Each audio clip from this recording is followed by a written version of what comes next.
हम लोग layers of आई की बात कर रहे थे, जिसके अंदर हम लोग ने फाइब्रस लेयर को कवर कर लिया था, हमने वैस्कुलर लेयर को कवर कर लिया था, और अब हम लोग न्यूरल लेयर ऑफ आई को पढ़ने जा रहे हैं, विच इज रेटिना। अच्छा, रेटिना को स्टार्ट करने से पहले उन्होंने बस बिल्कुल बेसिक बातें बताई हैं कि इनर मोस्ट न्यूरल लेयर जो होती है आई की, उसको हम लोग क्या कहते हैं, रेटिना कहते हैं। अच्छा, उसके बाद उन्होंने बताया हुआ कि ये किस तरह से बाकी लेयर्स के साथ अटैचमेंट दे रही होती है। तो हमने बात की थी कि हमारी जो सबसे आउटर लेयर होती है वो क्या होती है, स्क्लेरा होती है। ठीक है, स्क्लेरा के बाद हमारे पास क्या आ रहा होता है, कोरॉइड आ रहा था, और कोरॉइड की इनर मोस्ट लेयर मैंने आप लोगों को क्या पढ़ाई थी, ब्रूश मेम्ब्रेन पढ़ाई थी। अब जो ब्रूश मेम्ब्रेन होती है और रेटिना की जो आउटर लेयर होती है, रेटिना की आउटर लेयर होती है पिगमेंटेड लेयर ऑफ रेटिना, और इनर लेयर होती है न्यूरल लेयर ऑफ रेटिना। ठीक है, और ये दोनों कहाँ से डेवलप हो रही होती हैं, ये ऑप्टिक वेसिकल से डेवलप हो रही होती हैं। ऑप्टिक वेसिकल की भी एम्ब्रायोलॉजिकली दो लेयर्स होती हैं, जो फर्दर आगे से रेटिना की यही दो लेयर्स बनाती हैं। इसके अलावा हमारा जो ऑप्टिक स्टॉक होता है रेटिना की डेवलपमेंट के दौरान बनता है, वो ऑप्टिक नर्व के अंदर चेंज हो जाता है। तो ये थोड़ी सी एम्ब्रायोलॉजिकल इसकी डेवलपमेंट थी। अच्छा, तो मेन जो मैं बात करी थी वो ये थी कि रेड कलर से मैंने कोरॉइड शो किया, और कोरॉइड की जो इनर लेयर होती है वो ब्रूश मेम्ब्रेन होती है। ब्रूश मेम्ब्रेन हमारे पास आउटर पिगमेंटेड एपिथेलियम या फिर outer pigmented layer of retina के साथ बहुत टाइटली कनेक्टेड होती है। ठीक है, उसके बाद जो इनर लेयर ऑफ रेटिना होती है वो होती है न्यूरल लेयर। न्यूरल लेयर जो है outer pigmented layer of retina के साथ इतनी टाइटली अटैच नहीं होती, इसीलिए कभी कभार ये होती हैं कभी कभार ये दोनों लेयर्स ऑफ रेटिना एक दूसरे से सेपरेट हो जाती हैं। ठीक है, अच्छा, एक दूसरे से यहाँ पे सेपरेट हो जाती है, और उस कंडीशन को हम लोग क्या कहते हैं, इसको हम कहते हैं रेटिना डिटैचमेंट। उसके बाद हमारे पास आ जाती है layers of retina. Layers of retina के लिए आप लोग ये डायग्राम देखें, इसमें जो जो चीज़ें नहीं है वो मैं आपको साथ साथ बताती जाऊंगी कि कौन कौन से सेल्स इस डायग्राम के अंदर नहीं है, लेकिन ये इससे अच्छी डायग्राम शायद आपको सिर्फ मैं बनाऊंगी तो आपको समझ नहीं आएगी। अच्छा, तो हम लोग बात करने लगे लेयर्स ऑफ रेटिना की। अब ये जो इसकी अरेंजमेंट है ना वो कुछ इस तरह से कि हम लोग आउटसाइड से इनसाइड मूव करें, यानी स्क्लेरा से मूव किया हमने कोरॉइड के पास, और कोरॉइड के बाद हम लोग रेटिनल पिगमेंट एपिथेलियम के पास आए हैं, और उसके बाद फिर फर्दर इनर लेयर्स आएंगी। अच्छा, सबसे आउटर जो लेयर होती है वो होती है रेटिनल पिगमेंट एपिथेलियम। अब रेटिनल पिगमेंट एपिथेलियम वाली ये वाली लेयर है जो ब्राउन से शो की हुई है। अब ब्राउन से इसको शो की हुई है, ये वाली डायग्राम मैंने क्यों सिलेक्ट की हुई है, ब्राउन से शो की हुई है, तो आपको जहन में रहेगा कि रेटिनल पिगमेंट एपिथेलियम के अंदर मेलानिन ग्रैन्यूल्स होते हैं या मेलानोसाइट्स होते हैं, इसके अंदर मेलानिन पिगमेंट प्रेजेंट होता है, तो ये हमारे पास पिगमेंटेशन का काम कर रही होती है। ठीक है, इसके अलावा ये हमारे पास क्यूबॉइडल सेल्स होते हैं या लो कॉलमनर सेल्स कह लें, और ये आपस में एक दूसरे के साथ टाइट जंक्शंस के थ्रू कनेक्टेड होते हैं। ठीक है, एक दूसरे के साथ टाइट जंक्शंस के थ्रू कनेक्टेड होते हैं। इसके अलावा इनके जो साइनेप्टिक प्रोसेसेस होते हैं वो कुछ मतलब ऐसी प्रोजेक्शंस कुछ इस तरह से भेजते हैं जो रॉड्स एंड कोन्स को बिल्कुल मतलब कवर कर लेते हैं। इसको मैं बना के दिखाती हूँ कि एक क्यूबॉइडल सेल रॉड और कोन को किस तरह कवर करता है। जैसे ये मेरे पास, एक सेकेंड इसको थोड़ा सा ले आऊँ, ये मेरे पास एक क्यूबॉइडल सेल था, तो इसने ये इस तरह के कुछ प्रोसेसेस बनाए जो मतलब कंप्लीटली कवर कर लेंगे किसको, आउटर सेगमेंट ऑफ रॉड्स या फिर आउटर सेगमेंट ऑफ कोन्स को। ठीक है, ये रॉड्स हैं, मैंने जस्ट जनरली आपको बताया। ठीक है, इसकी भी सिग्निफिकेंस होती है, वो मैं मतलब साथ ही बता देती हूँ। सिग्निफिकेंस ये होती है कि हमारे जो रॉड्स एंड कोन्स होते हैं उनकी कॉन्टीन्यूसली जो मेम्ब्रेन होती है उसके अंदर कुछ डिस्क बन रही होती है। ठीक है, मेम्ब्रेन प्लाज्मा मेम्ब्रेन की इमेजिनेशन से डिस्क बनी होती है, वो डिस्क कॉन्टीन्यूसली डिस्टल सेगमेंट यानी क्यूबॉइडल सेल्स की तरफ मूव करती जाती हैं, और क्यूबॉइडल सेल्स उन डिस्क को फैगोसाइटोस्ट कर लेते हैं क्योंकि इनके अंदर लाइजोसोम्स या फिर फैगोसोम्स प्रेजेंट होते हैं। ठीक है, ये बात हो गई। इसके अलावा इन्होंने जाहिर बात है हमारे जो रेटिनल पिगमेंट एपिथेलियम है उसके आगे हमारे पास आएगी फोटो रिसेप्टर लेयर आएगी या फिर layer of rods and cones आएगी। तो ये रेटिनल पिगमेंट एपिथेलियम के सेल्स रॉड्स एंड कोन्स के साथ जंक्शंस बना रहे होते हैं। बस ये बात की हुई है। उसके बाद फिर हमारे पास इन्होंने ये बात की हुई है, हमारी नेक्स्ट जो लेयर है वो है layers of rod and cone. अब layers of rod and cones के लिए फिर वही बात है कि इस डायग्राम को सिलेक्ट करने का यही मकसद था कि आपको समझ आ जाए कि रॉड्स एंड कोन्स के डिफरेंट पार्ट्स किस हर लेयर के अंदर किस तरह से प्रेजेंट होते हैं। अब जो रॉड्स एंड कोन्स होते हैं ना वो सिर्फ एक सिंगल सेल नहीं होता, मतलब उसके डिफरेंट सेगमेंट्स होते हैं बने हुए। एक हमारे पास आएगा आउटर सेगमेंट आएगा, उसके अलावा फिर हमारे पास आएगा इनर सेगमेंट, और उसके बाद आएगी रॉड एंड कोन की सेल बॉडी। ठीक है, ये रॉड है और ये इसी तरह कोन है। अब जो आउटर सेगमेंट होते हैं ना वो हमारे पास कहाँ पे प्रेजेंट होते हैं, वो मतलब और layer of rods and cones में प्रेजेंट होंगे। ठीक है, ये हमारे पास layers of rod and cone है, लेकिन इनकी सेल बॉडीज होंगी रॉड्स एंड कोन्स की वो आउटर न्यूक्लियर लेयर के अंदर प्रेजेंट होंगी। ठीक है, इसके अलावा जो इनके प्रोसेसेस होंगे ये हमारे पास जैसे ऊपर हमारे पास outer inner segment cell body है और नीचे हमारे पास इनकी क्या प्रोसेस आ रहे हैं, एक्सॉन्स आएंगे।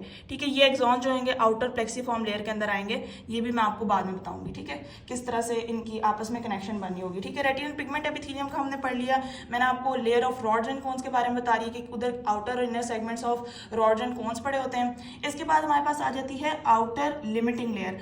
आउटर लिमिटिंग लेयर इस डायग्राम के अंदर शो नहीं की हुई, लेकिन ये रॉड्स एंड कोन्स की जो लेयर होती है उसके बाद हमारे पास एक लेयर बन रही होती है जो हमारे पास म्यूलर सेल से बन रही होती है। म्यूलर सेल्स का आपने मतलब इतनी डिस्क्रिप्शन याद नहीं रखनी, बस एक सेल्स होते हैं जो आपस में टाइट जंक्शंस के थ्रू कनेक्टेड होते हैं, और ये बस हमारे पास क्या बनाते हैं, आउटर लिमिटिंग लेयर बना रहे होते हैं। उसके बाद हमारे पास जो मेन लेयर आ जाती है वो होती है outer nuclear layer, this one, ये जो शो की हुई है।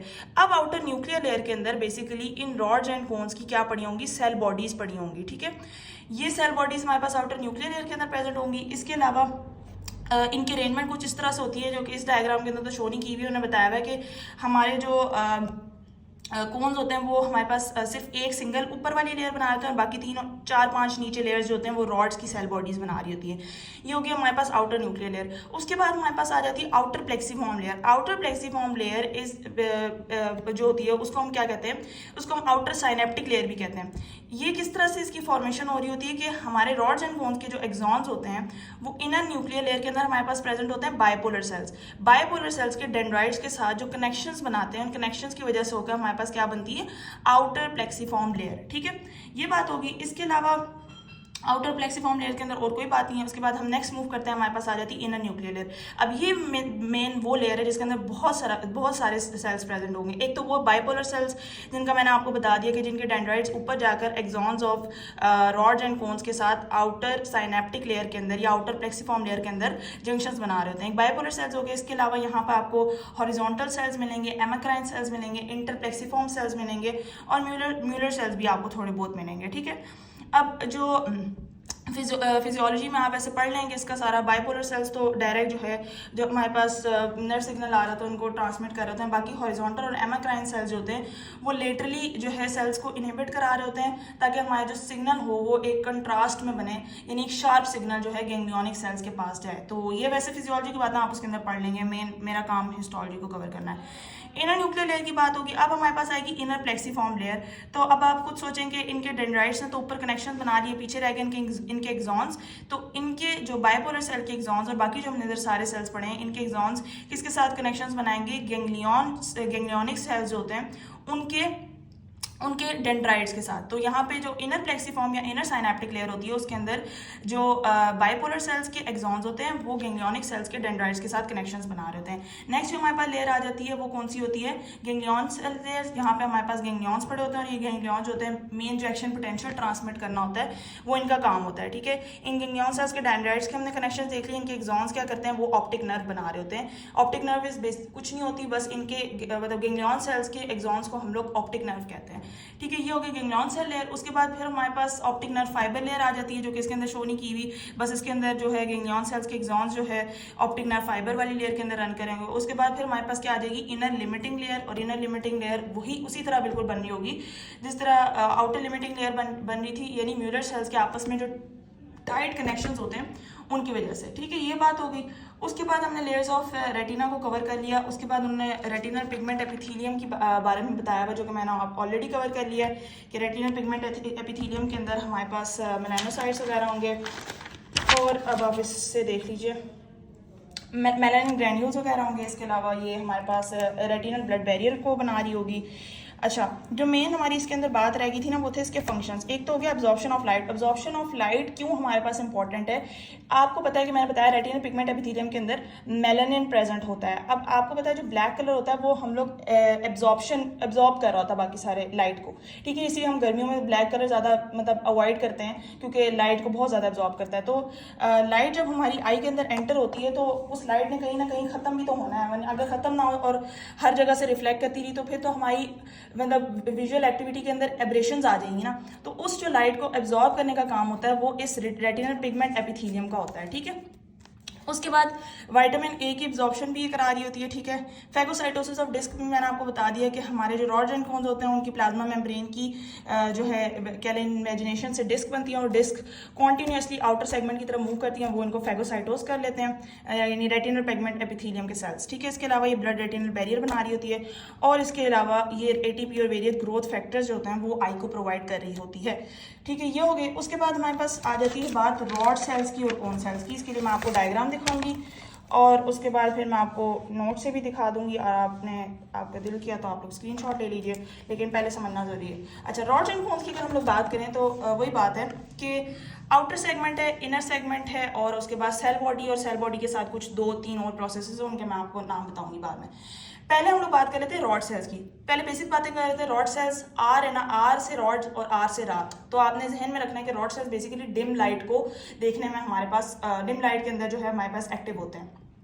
इसके अलावा उन्होंने लेंथ बताई हुई है, 60 माइक्रोमीटर होते हैं, 2 माइक्रोमीटर इनका डायमीटर होते हैं, एक दूसरे के साथ पैरेलली पड़े होंगे, लेकिन बाकी जो लेयर्स ऑफ आई हैं वो कुछ इस तरह से है ना, यूं और ये ऐसे हैं, तो फिर मतलब एक परपेंडिकुलर अरेंजमेंट उनके साथ बना रही है। लेयर्स ऑफ आई के साथ परपेंडिकुलर अरेंजमेंट और आपस में एक दूसरे के साथ पैरेलल अरेंजमेंट, कोई इतनी खास बात नहीं है, बस to cover all the aspects बस मैं आपको बता रही हूँ। अच्छा, इसके अलावा उन्होंने बताया था कि हमारे पास आउटर सेगमेंट है, उसके बाद there is this connecting stalk, ये वाली, ये जो है, ठीक है, ये कनेक्टिंग स्टॉक है। उसके बाद फिर हमारे पास इनर सेगमेंट है। अब उन्होंने बताया कि आउटर सेगमेंट जो होता है वो रेटिना पिगमेंट एपिथेलियम के सेल्स के साथ जो है उनके अंदर एम्बेड हुआ होता है। किस तरह, मैंने आपको बताया था कि हमारे पास ये क्यूबॉइडल सेल था ना, रेटिना पिगमेंट एपिथेलियम, तो ये आउटर सेगमेंट आ रहा है रॉड का, ठीक है, ये वही बात है जो मैंने आपको पहले बता दी है, ये बात होगी। उसके बाद उन्होंने ये बात बताई है कि उसके बाद उन्होंने जनरली बताया कि हमारे पास 120 मिलियन रॉड्स होते हैं, और कौन सेल्स की अमाउंट कम होती है, 6 मिलियन कौन सेल्स होते हैं, कौन सेल्स के अंदर बात करेंगे हम लोग। अब आउटर सेगमेंट की बात कर लेते हैं कि आउटर सेगमेंट के अंदर क्या क्या स्पेशलिटीज़ हैं। जो आउटर सेगमेंट होता है ना, उसके अंदर मेम्ब्रेनस डिस्क लाइक पड़ी होती हैं, जो प्लाज्मा मेम्ब्रेन के साथ कॉन्टीन्यूस होती हैं, यानी कोई डिसकॉन्टीन्यूटी नहीं नजर आएगी आपको। जबकि आप कौन सेल्स को देखें तो मैं इसको साथ ही डिफ्रेंशिएट करा दूँ कि कौन सेल्स की जो डिस्क होती हैं, दो कि ये इन्वेजिनेशंस, ये भी इन्वेजिनेशंस होती हैं प्लाज्मा मेम्ब्रेन की, लेकिन ये एक दूसरे के साथ कॉन्टीन्यूस नहीं होती हैं, डिसकॉन्टीन्यूस मैनर में पड़ी होती हैं। तो ये एक बेसिक डिफरेंस है रॉड एंड कोन का, ठीक है। इसके अलावा उन्होंने यही बात की हुई है कि ये जो डिस्क हैं आउटर सेगमेंट की तरफ मूव करती जाएंगी, रेटिना पिगमेंट एपिथेलियम के सेल्स उसको फैगोसाइटोज कर लेंगे, ठीक है।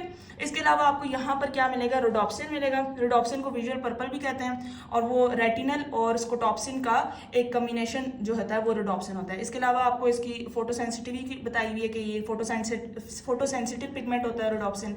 उसके बाद उन्होंने बताई हुई कनेक्टिंग स्टॉक की बात। कनेक्टिंग स्टॉक कुछ नहीं होता है, एक सीलियम होता है, और सीलियम की आपने पढ़ी होगी कि अरेंजमेंट क्या होती है कि दो हमारे पास सिंगल ट्यूब्यूल्स आ रहे होते हैं, साइड पे हमारे पास 9 डुप्लेट्स होते हैं, लेकिन इसके अंदर हमारे पास इसकी कनेक्टिंग स्टॉक की अरेंजमेंट कुछ इस तरह है कि आपको दो सेंट्रल जो यहाँ पे बनते हैं ना वो नहीं नजर आएंगे, बस आपको एक पेरिफ्री में आपको बस 9 जो है डुप्लेट्स आपको नजर आ जाएंगे, ठीक है। तो ये हमारे पास इसकी सीलियम की अरेंजमेंट है कुछ इस तरह से, ठीक है। कनेक्टिंग स्टॉक की बात होगी। अब हम लोग बात करते हैं इनर सेगमेंट की। इनर सेगमेंट में आप देखेंगे ग्रेनुलेशंस आपको नजर आ रही हैं, इसका मतलब यहाँ पे proteins, phospholipids, smooth endoplasmic reticulum, rough endoplasmic reticulum, और आपको गोल्जी वगैरह मिलेंगे, ठीक है। अब जो इनर सेगमेंट होता है ना, वो अपनी सेल बॉडी के साथ एक कंस्ट्रिक्शन से कनेक्टेड होता है। इस कंस्ट्रिक्शन को कहते हैं हम लोग आउटर रॉड फाइबर, ठीक है। और ये हमारे पास सेल बॉडी है इसकी। अब इसकी जो रॉड की सेल बॉडी है वो कोन की सेल बॉडी के मुकाबले में थोड़ी छोटी होगी। अच्छा, सेल बॉडी के बाद फिर एक और कंस्ट्रक्शन आती है जिसको हम कहते हैं inner rod fibre. Inner rod fibre जो रॉड की आगे से कह लें कि टर्मिनेशन होगी उसके साथ कनेक्टेड होंगे, और वो टर्मिनेशन एक नॉब लाइक होगी, ठीक है। मतलब एक देखें बिल्कुल नॉब सी बन रही है, और उस नॉब को हम लोग स्पेसिफिकली क्या कहते हैं, रॉड स्फीरियूल कहते हैं, ठीक है, रॉड स्फीरियूल। सही, ये समझ आ गई रॉड की, मैंने बहुत डिटेल से आपको बता दिया, जितने मर्जी आप हिस्टोलॉजिकली डिफरेंसेस देखें। कोन की बात करें तो कोन की भी वही बात है कि ब्राइट लाइट को डिटेक्ट करती है, ठीक है। सी से कोन, सी से कलर, तो आपने याद रखना है कि कोन जो है हमारे पास कलर जो है विजुअलाइज करने के लिए हमारे पास इंपॉर्टेंट होता है। लेंथ उसकी भी इतनी है 60 माइक्रोमीटर, जो डायमीटर है वो 1.5 माइक्रोमीटर है। अच्छा, इसके अलावा इसका कोनिकल सा सेगमेंट होगा आउटर, ये आपको इस डायग्राम से ही नजर आ रहा है, ठीक है। इसकी भी वही बात है कि आउटर सेगमेंट होगा, कनेक्टिंग स्टॉक होगा, ये कनेक्टिंग स्टॉक है, और उसके बाद फिर पूरा इनर सेगमेंट है। अच्छा, आउटर सेगमेंट में हमारे पास मेम्ब्रेनस डिस्क होंगी जो प्लाज्मा मेम्ब्रेन के साथ कॉन्टिन्यूस नहीं होंगी, मैंने आपको उसी में बता दिया था।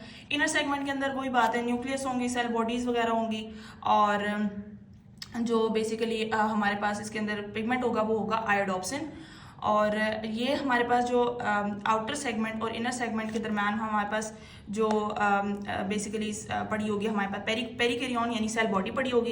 इसके अंदर भी वही बात है कि जिस तरह हमने इसके अंदर बात की थी कि आउटर रॉड फाइबर होता है जो बेसिकली सेल जो रॉड का इनर सेगमेंट होता है उसको सेल बॉडी के साथ कनेक्ट कर रहा होता है। इसके अंदर भी आउटर कोन फाइबर है जो हमारे पास कोन को पेरिक्रियन से कनेक्ट कर रहा था। उसके बाद जो इनर कोन फाइबर है वो फिर से मतलब एक कंस्ट्रक्शन सी है जो आगे से कोन की टर्मिनेशन के साथ कनेक्टेड है, और कोन की टर्मिनेशन जो होता है उसको हम लोग क्या कहते हैं, स्पेसिफिकली कोन पेडिकल कहते हैं, ठीक है।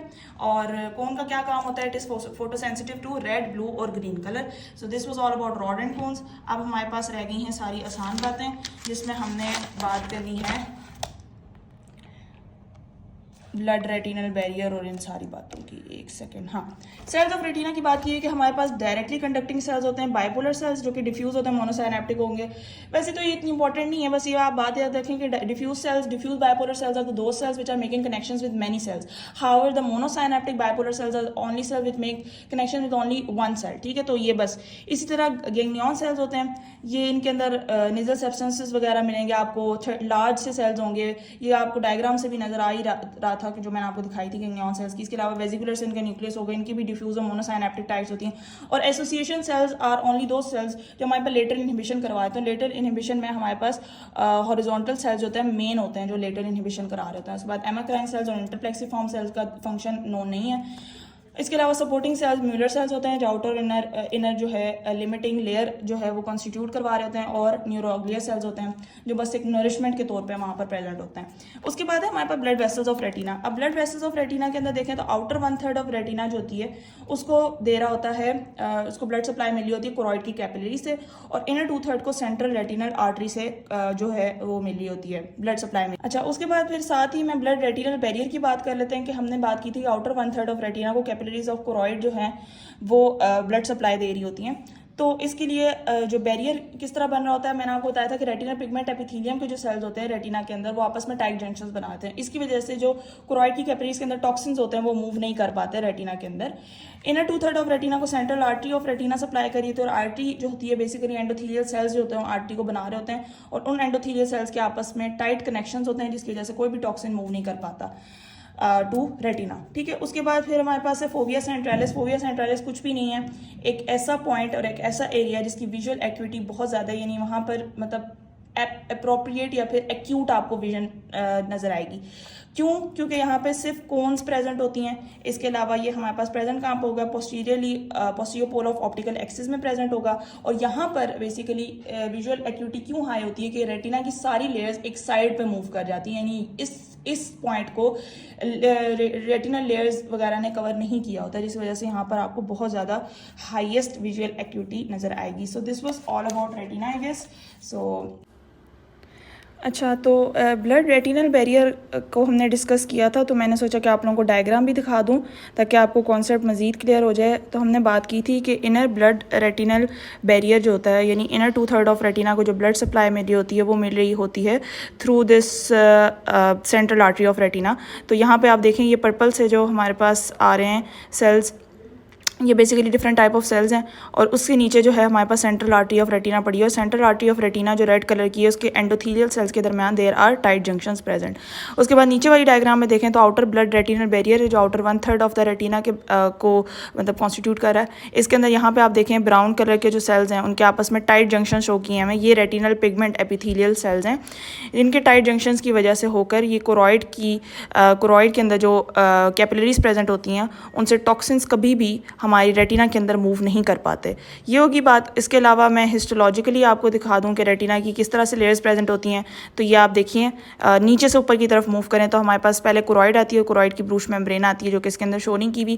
Then there is retinal pigmented epithelium जिसको मतलब मोस्ट पिगमेंटेड लेयर आपको नजर आएगी, और इसके अंदर ब्लैक से ग्रेन्यूल्स भी आपको नजर आ रहे हैं। Then there is layer of rods and cones जिसमें आपको रॉड्स एंड कोन्स की सेल बॉडीज कभी भी नजर नहीं आएंगी। इसके अंदर आपको सिर्फ आउटर और इनर सेगमेंट्स नजर आ रहे होंगे। और outer nuclear layer is the layer where you will see the main cell bodies या फिर perikaryons of rods and cones. तो ये आपको ग्रेनुलेशन सी नजर आ रही हैं। And then there is outer plexiform या फिर आउटर साइनेप्टिक लेयर जिसमें फिर से आपको डिफरेंट प्रोसेसेस जो हैं उनके आपस में कनेक्शंस नजर आ रहे हैं। प्रोसेसेस कौन से होते हैं? आउटर न्यूक्लियर लेयर के जो आउटर न्यूक्लियर लेयर के अंदर जो रॉड्स एंड कोन्स होते हैं उनके जो है बेसिकली एक्सॉन्स होते हैं और डेंड्राइट्स होते हैं किसके? बाइपोलर सेल्स के। इनर न्यूक्लियर लेयर में आपको बाइपोलर सेल्स, इसमें देखें आपको डिफरेंट कलर्स के बहुत सारे सेल्स नजर आ रहे हैं। तो there are present bipolar cells, amacrine cells, horizontal cells, Muller cells, interplexiform cells, ठीक है। उसके बाद इनर प्लेक्सीफॉर्म लेयर के अंदर बाइपोलर सेल्स और बाकी सारे जो इधर सेल्स प्रेजेंट होते हैं इन न्यूक्लियर लेयर के अंदर, उनके एक्सॉन्स होते हैं और गैंग्लियन सेल लेयर के डेंड्राइड्स होते हैं, वो आपस में कनेक्शन बना रहे होते हैं। गैंग्लियन सेल के अंदर लेयर के अंदर देखें तो आपको यहाँ पे जो सेल बॉडीज होंगी काफ़ी बड़ी बड़ी नजर आएंगी। ये मैंने गैंग्लियन सेल के अंदर भी बात की थी कि गैंग्लियन सेल जो होते हैं वो काफ़ी बड़े होते हैं। वेजिकुलर सेल का न्यूक्लियस होता है 30 माइक्रोमीटर का डायमीटर होता है। तो ये आपको इस लेयर से समझ आ गया। नर्व फाइबर लेयर में आपको ट्रांसवर्सली रनिंग नर्व फाइबर्स नजर आएंगे जो कि बेसिकली एक्सॉन्स होते हैं गैंग्लियन सेल लेयर के। So this was all about the retina. जज़ाकल्लाह।